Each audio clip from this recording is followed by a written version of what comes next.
Hi folks, this is all the fruit, and today I want to check out an old carob plantation near the old abandoned sugar factory of Maro at the Costa del Sol, near the town of Nerja and not too far away from the city of Malaga. To get there, first you must hike through the wonderful subtropical farms and gardens full of sugarcane, bananas, avocados, mangoes, passion fruit, and almost any other tropical fruit you can desire. However, don't harvest the bananas and avocados and also the other fruits. Those farmers are working hard. In case you don't believe me, this old grandpa has harvested a bunch of giant reeds, maybe to repair his fence that protects its crops from the wind, sun and thieves, maybe to support tomatoes or beans or something else. It's really crazy to see the modern tourist infrastructure right next to those people who are keeping this garden of Eden alive. Then you cross the sky-high Aqueducto de la Aquila, the aqueduct of the eagle, aptly named so I guess because only eagles soar so high.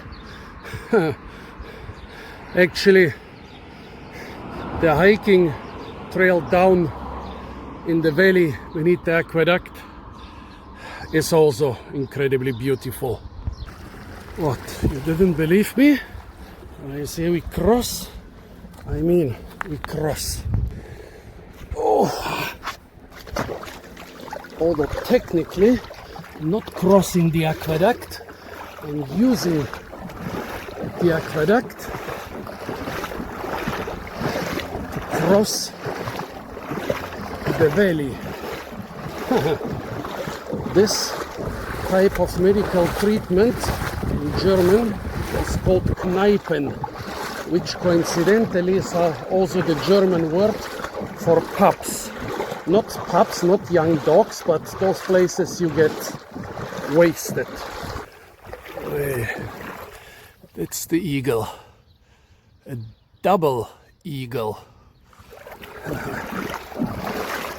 Quite a low gate for a double eagle, folks. Too low. Guess what else is low? Valley ground beneath me. I don't know if the aqueduct was 50 or 80 meters tall, but definitely tall enough. From here, we just need to continue to follow the aqueduct. It was used to get water to the sugar mill, but now it is being used to water those beautiful subtropical gardens. Of course, there are easier ways to access this abandoned factory with its old carob trees, but yeah, and I strongly advise you to use those ways and not walk on the aqueduct and stuff, but where would be the fun?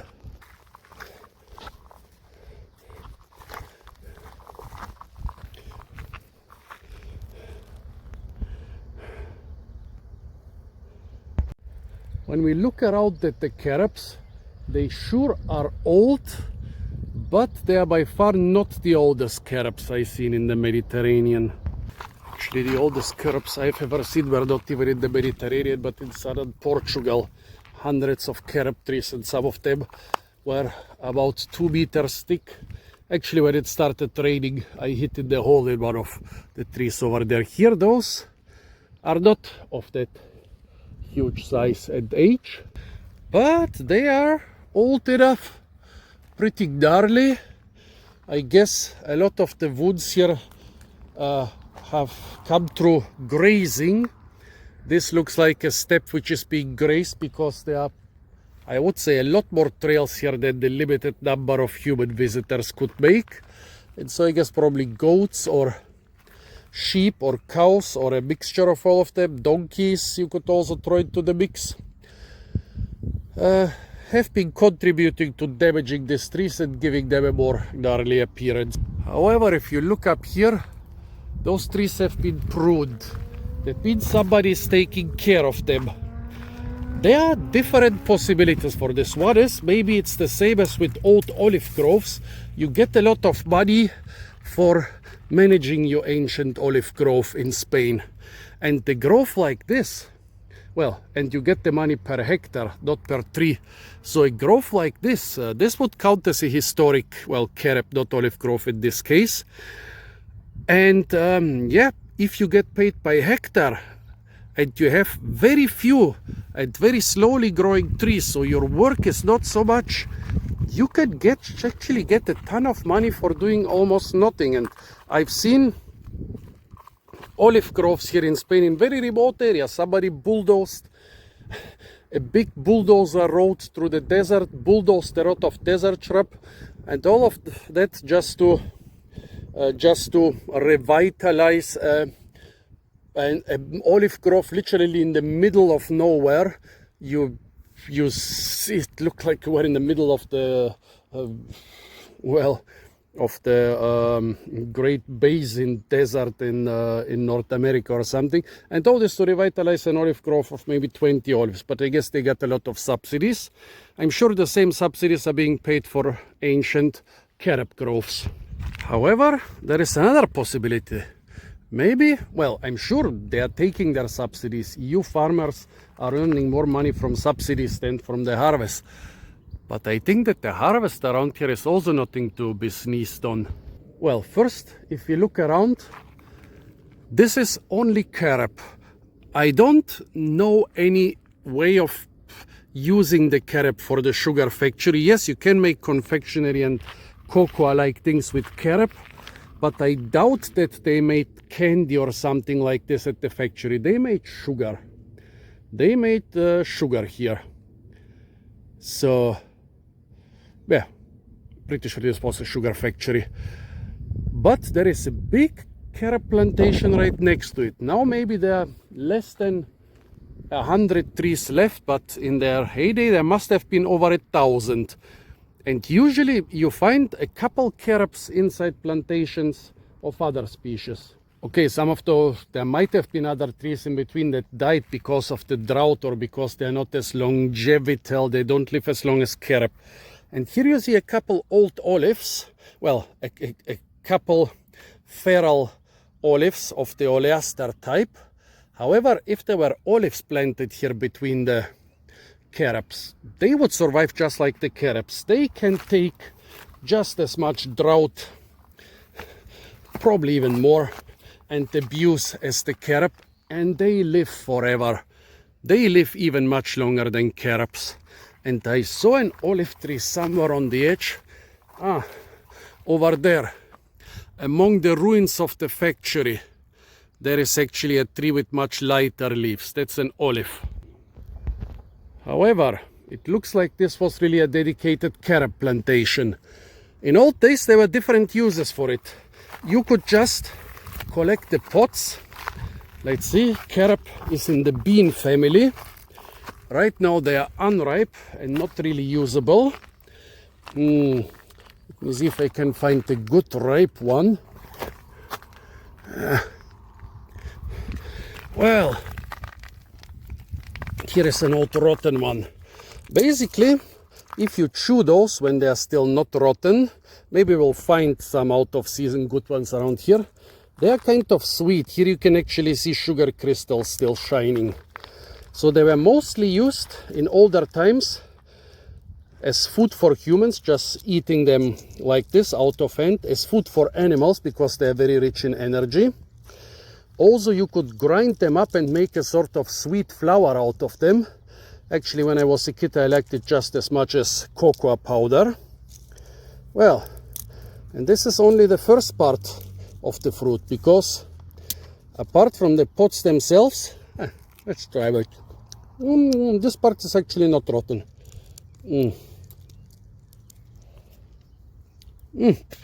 I dropped it. Phew. Yeah.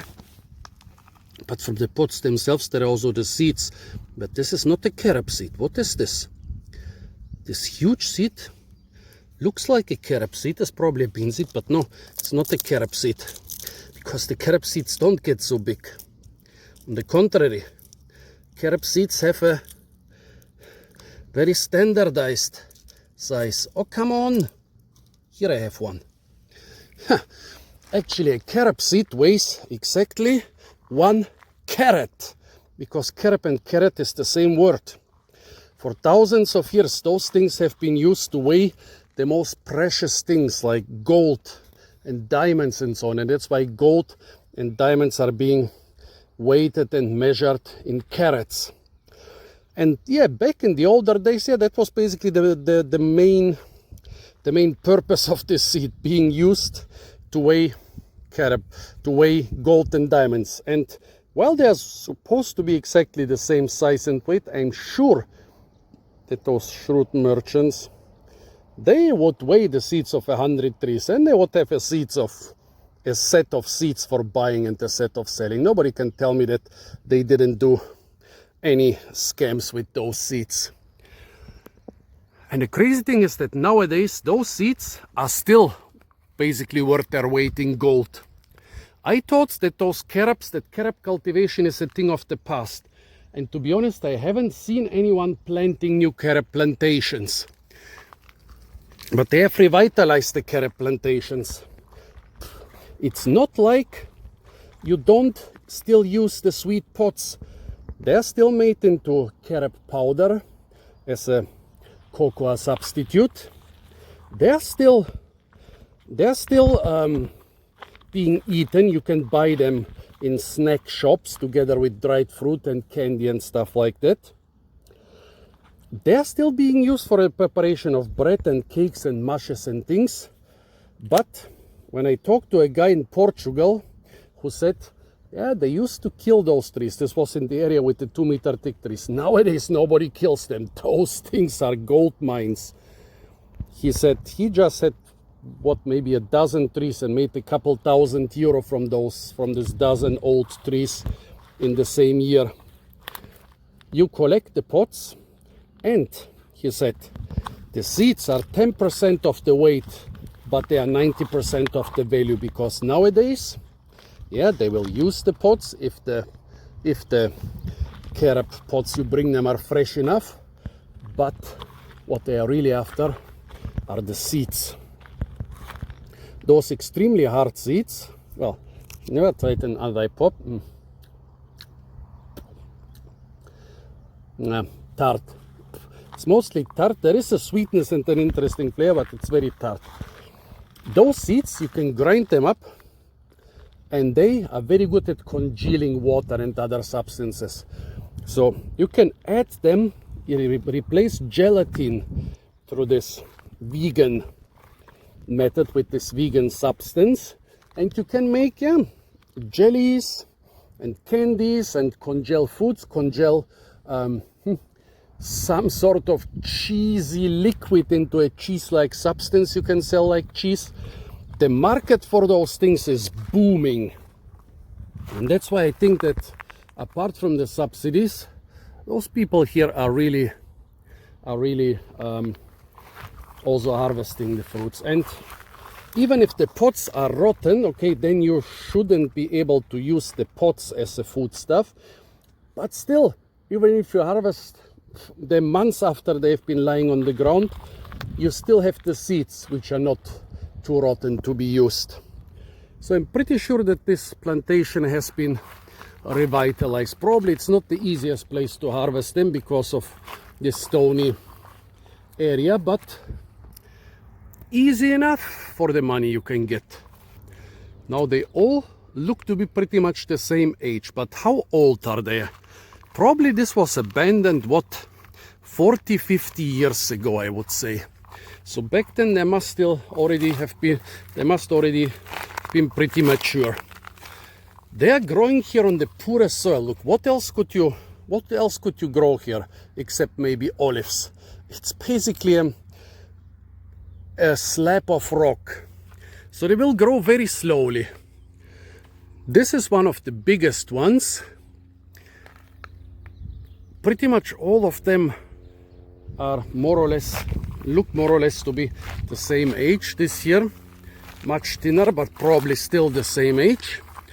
I would say that they're probably still well over 100 years old. Down there, I see an older one. Let's go there. Oh, down here, there is actually some soil on top of the stone. And the grass is much more lush. And look at this tree. It's not very far from 2 meters, I would say. And I thought down here it would grow in the rich soil, but here the soil is not that rich anymore. Look at that.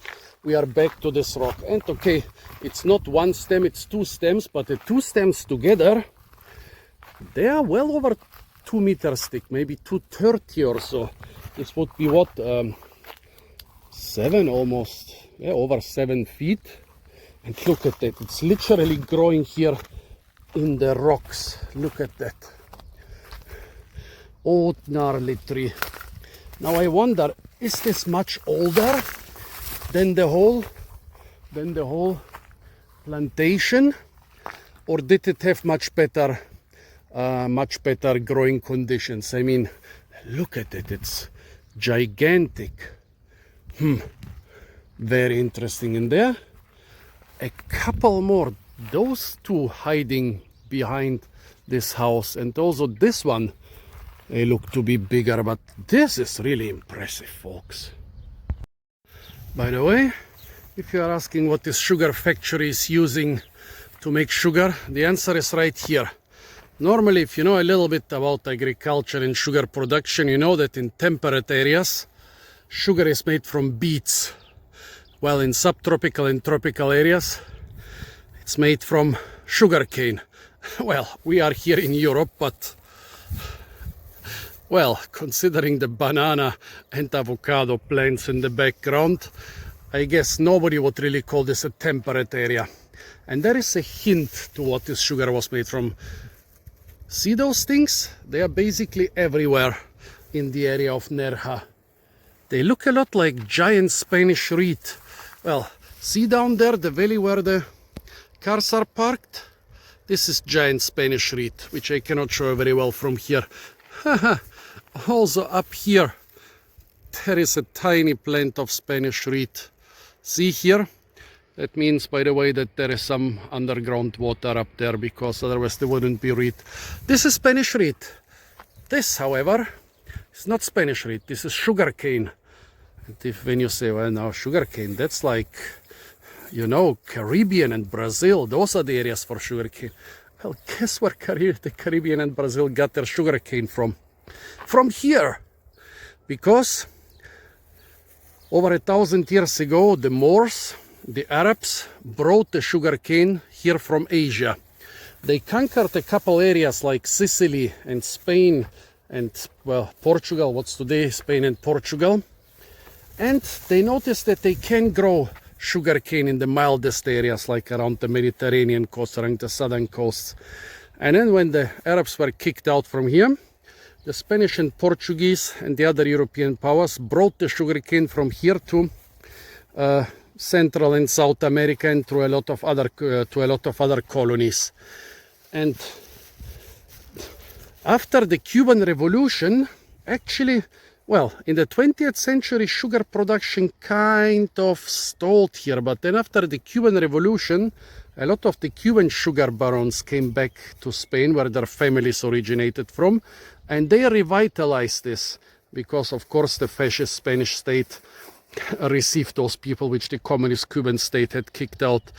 And so throughout the 20th century, sugar production, mostly for rum, but also, well, sugar cane production, mostly for rum, but also for sugar, was quite alive here in the on the Costa del Sol and Costa Tropical. I don't think that there is still commercial sugarcane production because I've seen only abandoned larger fields, but a lot of people have a couple plants in their private garden, either because they still use them to either eat them out of hand or extract sugar from them, or maybe because they were used decades ago and then abandoned. This one actually looks like it has been used not too long ago, but you find a lot which look like nobody has looked at them for many years. Let's check out those three pretty big trees here. Impressive size, but not as gnarly, so this might have grown faster despite growing here also on the stone slab. Maybe the wall protected it, maybe they threw away trash here, or maybe there was less grazing and less damage by animals. See how this looks a lot younger and more vital, more vigorous than the other ones. Same goes for this one. Despite growing in a pile of rocks on top of this rock slab, and despite being fairly gnarly, it's not as damaged as those other smaller trees. Meaning those trees could be the same age, but they were better protected. It still doesn't explain the ancient tree. The next one also growing very close to the wall. Also thicker than the ones growing in the open, but no, I wouldn't say that it's much older. I really would say that the wall and maybe fertilizer from, well, trash from the factory helped it grow like this. I would say that those three last trees I saw are maybe the same age as the smaller trees, but just grown at better conditions. I mean, this wall that protects them from the wind could already be a big game changer. It still doesn't explain the biggest and oldest one. This is where the aqueduct continues after the factory going to the farms. By the way, the aqueduct just means water. Aqueduct. A viaduct would be a bridge, but an aqueduct is not just the water bridge, also the part of this water transportation system that's not bridge-like is also called an aqueduct. Beautiful ruins, with all the spring flowers around. And look, here there is another trail, and you can access the area through this hole. Wow. With bananas, avocados and other tropical fruits around. And yeah, I know what you have been waiting for. Okay, after I showed you the fruit trees, I will also show you the factory.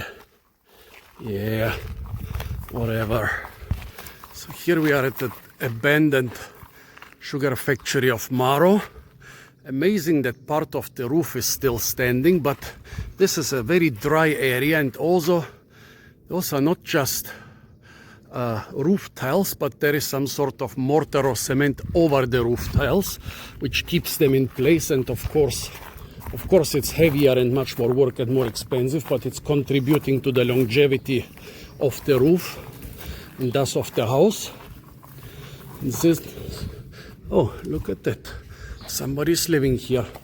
And since this was probably some sort of machine room where the water was pumped up, I guess those machines were valuable enough to put a very stable roof on top. Come and trip as ye go on the light, fantastic tow. They have even running water, and it's crystal clear. And in a couple months, they'll have tons of tasty fix. Old water reservoir. Here we are going inside the factory. The area is quite extensive, but here we are basically in the central complex. Don't ask me which part is which part they produce which part of the sugar crystal from. Oh, the chimney is already showing cracks. Let's see how long it survives. Yeah, Spain is particularly rich in those industrial heritage places, maybe because it lost a lot of its industry well, it kept a lot of its ancient industry longer than the last of Europe, and then lost it, well, around the time when it started entering the EU. There are many such abandoned places throughout the EU, but they are usually not that remote and not that accessible. Here, by the way, is the olive tree I showed you at the beginning. So folks, yeah, this was the old carob plantation next to the abandoned sugar factory of Maro, with the one giant, really old carob tree. Tell me what you think. Do you think it's older than the rest, or did it grow at a particularly good place? I think it's older. Also, tell me what you think those carobs were used for. Tell me what you think about the sugar factory. Apart from that, stay tuned for a lot more fruit videos from the beautiful and incredibly fruit-rich, most tropical area in all of Europe. And of course, don't forget to like, share, comment and subscribe.